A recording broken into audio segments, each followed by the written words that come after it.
Hello, I'm Jenny Fern and welcome to my library. I'm a chaotic neutral mechanical engineer who's really into permaculture and wants to talk about books. So let's talk about books! Can you imagine that today's video is about books with ghosts in it? I'm so out of breath. Okay, I thoroughly can't see anything anymore. Hello! Today I'm here to talk to you about books with ghosts in them. So I think we should just start to go down the list. So the first book that I have here is Galapagos by Kurt Vonnegut.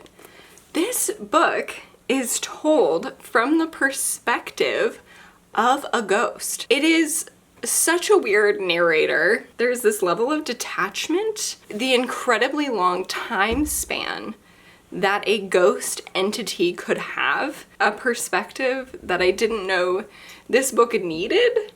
This book is about some people and events that lead to a small population of humans left on one of the Galapagos Islands, evolving into something else. A unique experience and one that I really enjoyed. So the next book that I have is Macbeth by Shakespeare. It has been absolute eons since I've read this, but there's a ghost in this. I mean, can't say much about Shakespeare that hasn't been said already. Worth a read once in your life. I have two books by the same author and they do have ghosts in them, but they're very different.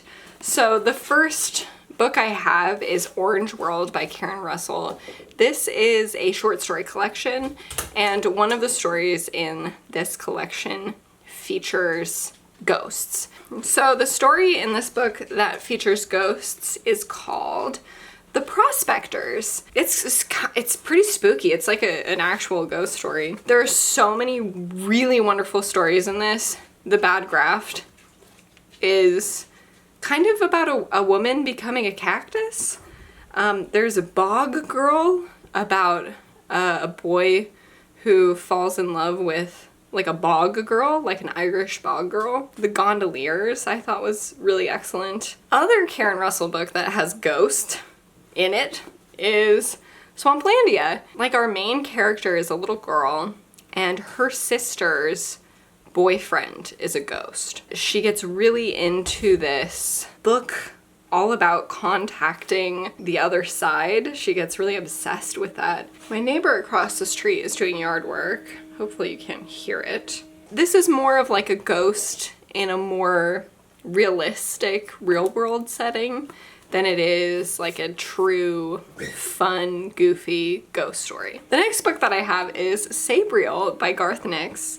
I had to look up and make sure that what we encounter in this book are considered ghosts, because this is a book all about like the dead and the world of the dead and kind of like necromancy.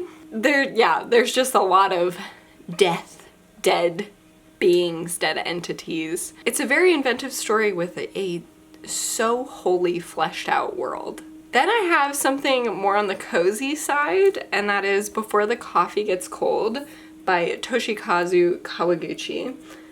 This is a very beloved book.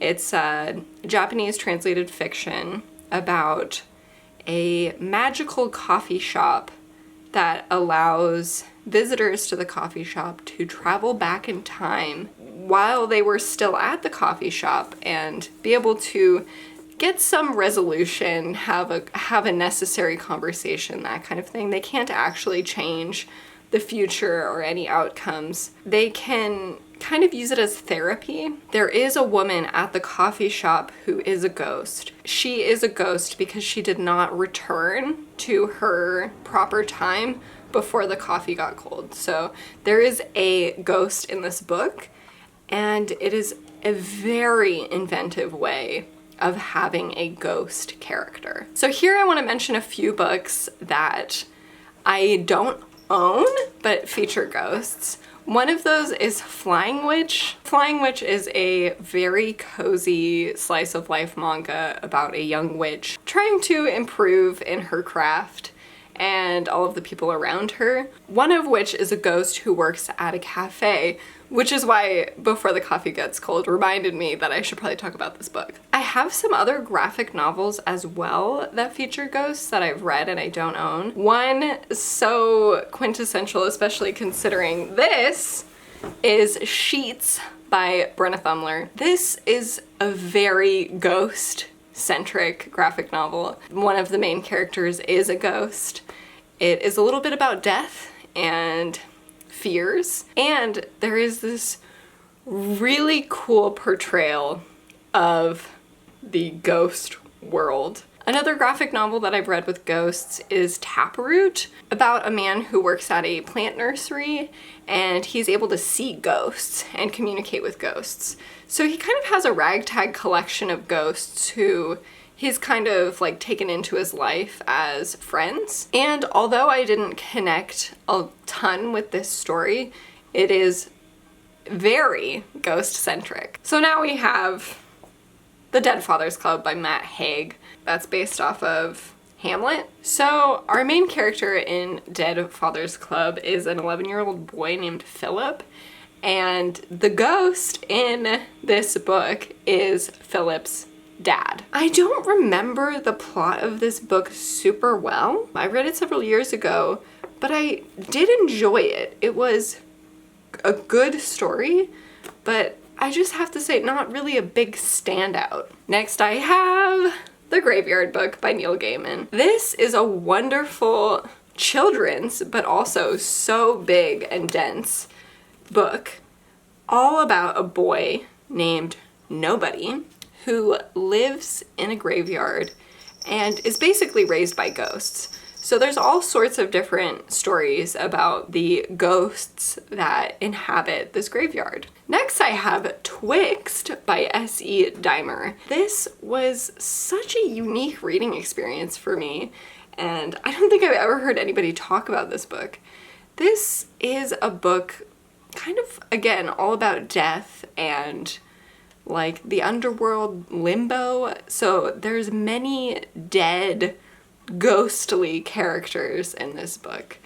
It has also been a while since I've read this one, so I'm a little fuzzy on the details, but I just remember the ambiance and the world being so compelling and such a fun mystery as well. Next, I have a movie screenplay, and that is A Serious Man by the Coen brothers. So the opening of this screenplay includes a ghost story with a Dybbuk, a Jewish folklore ghostly figure. Very, very interesting opening to this movie. Not super connected to the rest of the story, which is about a Jewish man whose life is kind of falling apart around him.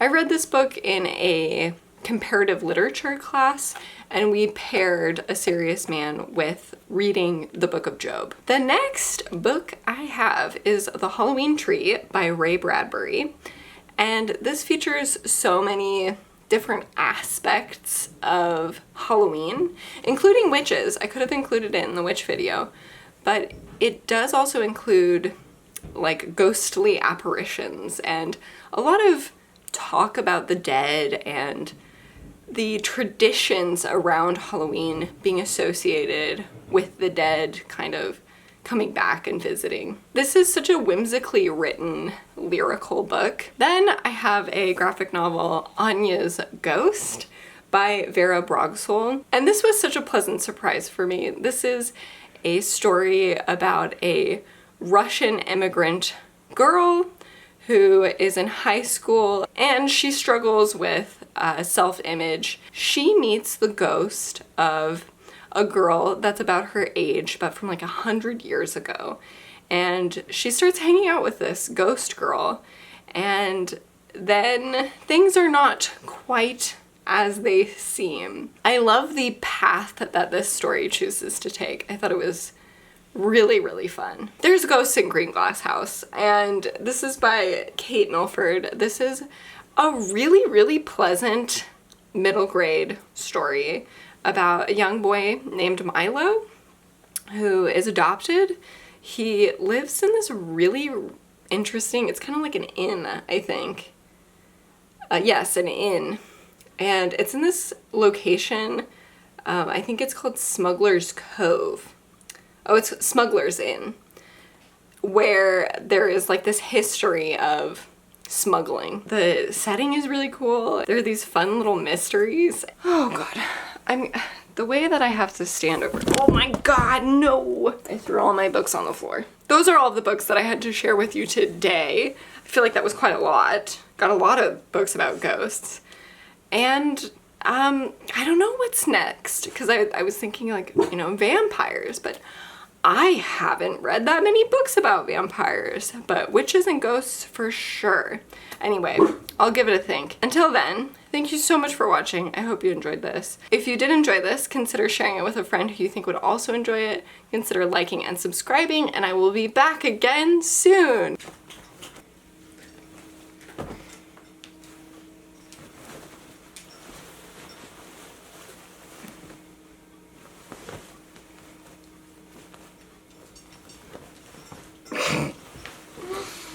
You goof.